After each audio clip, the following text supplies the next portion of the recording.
Hello, I'm Dian Shang, an undergraduate student from Zhang University in the United States. Today, I'm presenting my paper titled The Problem of Hua Zhongyan's Annotation and a Plausible Interpretation in Zhang Mi's Liu Zhi. Let me share my slides first.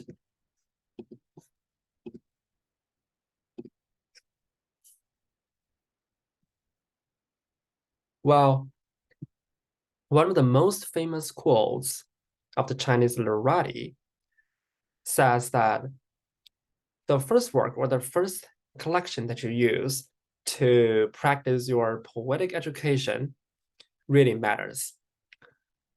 Well, interestingly, Hua Jianji was the first collection that enlightened my poetry making and studies.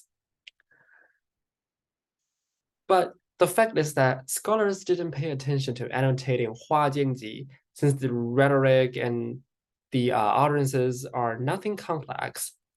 But I still believe that annotating Hua Jianji is really significant because it helps us see clearly how Shu court literati understood this new genre in a new perspective with similar cultural images.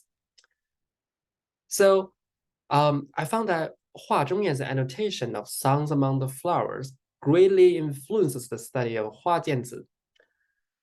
But I also found that when Hua Zhongyan was annotating Zhang Mi's song lyric Liu Zhi, his interpretation, his annotation was not plausible, according to two reasons. So first, he ignores the criteria of a song lyric, and then he ignores the difference between Hua Jianzi and the palace poetry, because Zhang Mi mentions that Zhang Mi has a term says flower patterns on a pillow. So Hua Zhongyan annotates this term as flower patterns represent the well-suited textures on the pillow. This is not correct. So I'm criticizing that flower patterns represent fallen petals outside of windows by giving two pieces of evidence. The first one is that the image of fallen petals has a valid meaning in Chinese culture, especially in Chinese aesthetics. And two, Zhang Mi borrows senses from Xiao Gang's palace poem, Ode for My Sleeping Concubine, 有内人昼眠. Firstly, I'm going to talk about the patterns of song lyrics and the theory of realm, Wang Guowei's theory. So we mainly have two patterns of song lyrics, 小令 and 长调. 小令 means that this pattern should be extracted and refined. It should be short. The content should be extracted and refined. But 长调 allows poets to make narratives, to elaborate on their stories. But the fact is that Liu Zhi, this song lyric, belongs to Xiaoling. It's not 长调, which means that Zhang Mi portrays the makeup and the surroundings of the women in the first stanza and the first verse of the second stanza, because Liu Zhi has two stanzas. Well, if Zhang Mi is repeating similar images and senses, I mean, if he's still portraying the makeup and surroundings of the woman in both stanzas, he fails to meet the hallmark of Xiaoling because the content is too limitary and tedious. And we don't expect that. That is one thing. I think the patterns of song lyrics, this problem is very important. This issue is really important, but it's always been ignored. It's always been ignored in the academia. So I just want to mention that. And second thing, I'm going to talk about the theory of realm, 境界说. It's established by Wang Guowei in his critique of song lyrics of humans, 人间词话. 境界 actually comes from the Buddhist classics, the Buddhism classics, the level of comprehension. So the a priori thing is that we as readers firstly expect a song lyric. We expect that a song lyric must have a superior realm. But there might be a question. What about Wen Tingyun's song lyrics? Because Wen Tingyun's song lyrics don't have superior realms. Well, that is why Wang Gowei criticized it. So Chen Tingzhuo, in his critique of song lyrics of Bai Yu Zhai Cihua, he mentions that Wen Tingyun's pieces could hardly be comprehended by reason. I mean, Jing Jie 说 the theory of realm deals nothing with Wen Tingyun's pieces, because we cannot refer to the theory of realm when we are judging Wen Tingyun's song lyrics.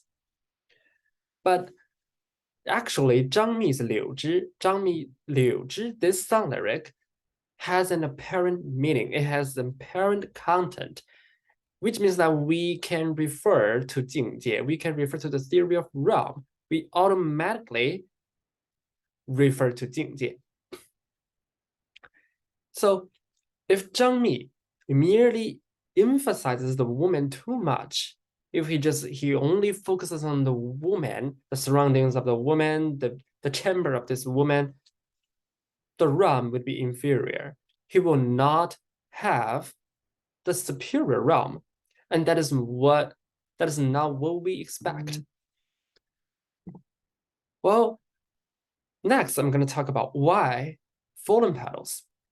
The first reason I'm giving is that it is the image of a comprehension of life and universe.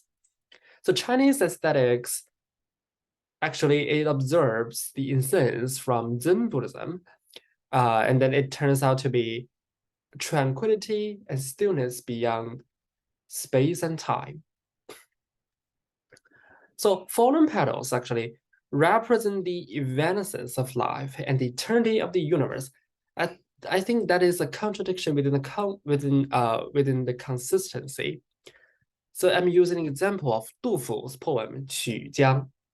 So in this little verse, Du Fu is referring to fallen petals with his life. So he's perceiving the eternity of the universe and the change of the seasons. Also, fallen petals possesses profound cultural associations. For example, love, sickness, and parting.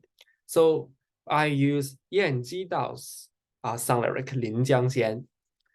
So in this verse, Yan Ji Dao is it's just merely talking about love, romantic love. But we can still use something to understand fallen petals, which is betrothal reading. Betrothal reading actually means that we can always have profound cultural associations. We can always expand our imaginations beyond the initial meaning, of the terms or of the verses. So I just want to mention this. Corresponding to fallen petals, there is one thing that corresponds to this image, which is ascending pavilion. Because for fallen petals, you are looking up to the sky, and the prior thing that you're gonna think is about your own individual life. It's about the shortness of your life. It's about the shortness of your life. But ascending pavilion, you are looking down. When you are looking down, the prior thing that you're going to think is the eternity of this world, or the eternity of this universe. I just want to mention that. I just want to mention this difference. So I want to talk about the purpose of Songs Among the Flowers because Liu Zhi is in this collection. Ouyangjiu's preface mentions that we want beautiful singing ladies to abolish the old lotus melodies. So old lotus melodies represent palace poetry in 玉台新友, or yeah, 连州之隐, the palace poetry in 玉台新友. So according to Professor Anna Shields from Princeton University, she argues that Hua Zhongyan is compiled to show the taste of Shu court, Hou Shu Guo. So Hua Zhongyan, at least according to Ouyangjiu, is superior, it must be superior to palace poetry, to 玉台新友, whether in musical techniques, content, or literary skills, it must be superior.